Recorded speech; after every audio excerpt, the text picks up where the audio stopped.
சிறகடிக்க ஆசை சீரியல்ல அடுத்து வர எபிசோட்ல என்ன மாதிரியான ட்விஸ்ட் எல்லாம் இருக்க போகுதுங்கிறத இந்த வீடியோவில் பார்க்கலாம்.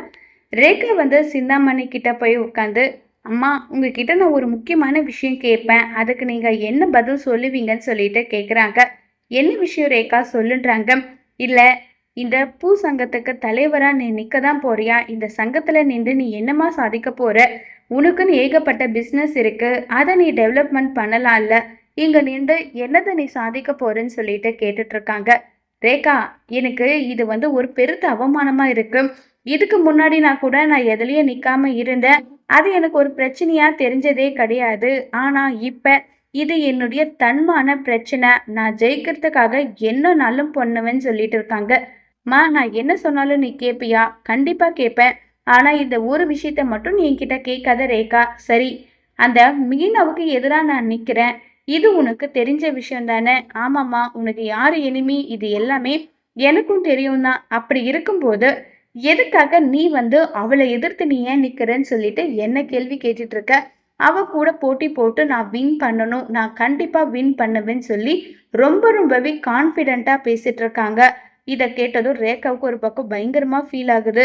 நம்ம சத்யாவை உண்மையா லவ் பண்றோம், ஒருவேளை நம்ம சிந்தாமணியோட பொண்ணுன்ற விஷயம் தெரிஞ்சா கண்டிப்பா சத்யா நம்மள கல்யாணம் பண்ணிப்பாரான்றதும் தெரியல. அந்த குடும்பத்துல இருக்கவங்க என்ன மருமகளா ஏத்துப்பாங்களான்னு தெரியல. இப்ப என்ன பண்றது ஒண்ணுமே புரியலையேன்னு சொல்லிட்டு ரொம்பவே வருத்தத்துல இருக்காங்க. இப்ப சிந்தாமணி ரேகா, உனக்கு ஏதாவது பிரச்சனையா? ஏன் இப்படி இருக்க? இல்லம்மா, நீ நேரடியா நிக்கிறனா எனக்கு எந்த பிரச்சனையும் கிடையாது.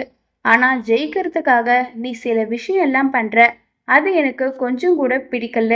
அதை நினைச்சுதான் நான் ஃபீல் பண்ணிட்டு இருக்கேன்னு சொல்லி ரொம்பவே வருத்தமாகவும் ஃபீல் பண்ணியும் பேசிட்டு இருக்காங்க. இதை கேட்டதும் மணிக்கா ரொம்பவே ஷாக்கிங்கா இருக்கு. ரேகா இப்படியெல்லாம் நடந்துக்கிற பொண்ணே கிடையாது, இவ ஏன் இப்படி நடந்துக்கிறா, என்ன காரணமா இருக்கும்னு சொல்லிட்டு சிந்தாமணி யோசிக்க ஆரம்பிக்கிறாங்க. இப்ப சிந்தாமணி, நம்ம கவனம் எதுலையும் செதறக்கூடாது, அந்த மீனாவை தோக்கடிக்கிறதுல தான் நம்மளுடைய கவனம் இருக்கணும், அதுதான் நமக்கு கெத்துன்ற மாதிரி சிந்தாமணி யோசிச்சுட்டு இருக்காங்க. இப்ப அடியாட்களை எல்லார்கிட்டையும் சொல்லி, சிந்தாமணி இங்க பாருடா, ஒருத்தருக்கு இவ்வளோ பணம் கொடு, இந்த பணம் ஃபுல் அண்ட் ஃபுல் மொத்த பேரும் எனக்கு தான் ஓட்டு போடணும், அந்த மீனாவுக்கு ஒரு ஓட்டு கூட வரக்கூடாது, அந்த அளவுக்கு பணத்தை நீ இப்படி டிஸ்ட்ரிபியூட் பண்ண சொல்லிட்டு பேசிட்டு இருக்காங்க. இது எல்லாமே நம்ம ரேகாவும் காது கொடுத்து தான் கேட்டுட்டு இருக்காங்க. இன்னொரு பக்கம் சத்யா ரேகாவுக்கு கால் பண்றாங்க. சொல்லு சத்யா, என்ன ஃபோன் கூட பண்ண மாட்டேங்கிற, அவ்வளோ பிஸியான்னு சொல்லிட்டு கேட்குறாங்க. அதெல்லாம் ஒன்றும் இல்லை அக்கா, வேற அந்த தலைவர் எலெக்ஷன்ல நிற்கிறாங்கல்ல, அதனால கொஞ்சம் பிஸியா இருக்கேன், வேற எதுவும் கிடையாதுன்றாங்க. சத்யா, நீ அதுவும் அக்கா கிட்ட சொல்லலாம் இல்ல, உன் அக்கா ரொம்பவே நல்லவங்க, நீதி நேர்மைன்னு இருக்கிறவங்க. இந்த மாதிரி எலெக்ஷன்ல ஜெயிக்கிறதுக்காக நிறைய பேர் நிறைய விதமான பிளான் சதி திட்டம் எல்லாம் போடுவாங்க, அதுல உன் அக்கா ரொம்பவே ஃபீல் ஆக போறாங்கன்னு சொல்லி இன்டைரக்டா சிந்தாமணி என்ன விஷயம் செய்ய போறாங்களோ அதை சொல்றாங்க ரேகா. இதை கேட்ட சத்யா, நீ சிந்தாமணியை மனசுல நினைச்சு சொல்றன்றது எனக்கு நல்லா தெரியுது, ஆனா சிந்தாமணியை எதிர்த்து என் அக்கா கண்டிப்பா ஓட விடுவாங்க. கெட்டதுக்கு காலம் இருக்கு, நான் இல்லைன்னு சொல்லல, அதுக்காக நல்லவங்க தோத்து போக மாட்டாங்க.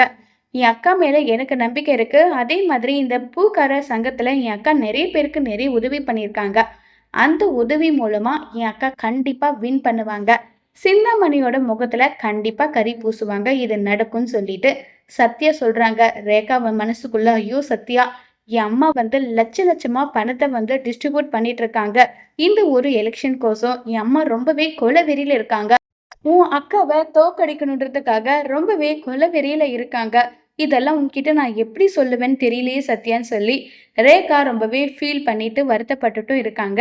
மீனா ஒரு பக்கம் எல்லார்கிட்டையும் போயிட்டு பிரச்சாரம் பண்ணிக்கிட்டு இருக்காங்க. இப்போ நம்ம மீனா எப்படியாவது வின் பண்ணி தீரணும், இந்த மக்களுக்கு நல்லது பண்ணணும்னு சொல்லி அவ்வளோ எஃபெக்ட் எடுக்கிறாங்க. சிந்தாமணியும் மீனாவும் ரெண்டு பேரும் நேருக்கு நேர் சந்திக்கிறாங்க. என்ன கண்ணு, கடைசியில என்னுடைய பதவியவே பறிக்கணுன்ற அளவுக்கு நீ வந்திருக்கியா? ஏதோ பூ ஆர்டர் எடுக்கிற, பொழைச்சு போகட்டும்னு சொல்லி சின்னதா கொடுத்துட்டு இருந்தேன், கடைசியில பதவி வரைக்கும் நீ வந்திருக்கன்றாங்க. கெட்டவன் நீயே முன்னேறணும்னு நினைக்கிற போதும் நல்லது செஞ்சு நான் முன்னேறணும்னு நினைக்கிறதுல எந்த தப்பும் எனக்கு தெரியற மாதிரி இல்லை. நான் இது மூலியமா எனக்கு பாயதா கிடைக்கணுன்றதுக்காக எல்லாம் நிக்கல. என்ன மாதிரி சாமானிய மக்கள் நல்லபடியா சந்தோஷமா இருக்கணும், அதுக்காக நான் வந்து நிற்கிறேன். அவங்களுடைய குறைய சொன்னால் அது அவங்க மூலியமா போயிட்டு அதை எப்படி தீர்த்து எடுக்கிறதுன்றத மட்டும்தான் நான் பார்ப்பேன். இதுக்காக நான் நிற்கிறேன். இதில் உனக்கு என்ன பிரச்சனை சிந்தாமணின்னு சொல்லிட்டு மீனா கேட்குறாங்க. இதை கேட்ட சிந்தாமணி ரொம்பவே கோவப்படுறாங்க.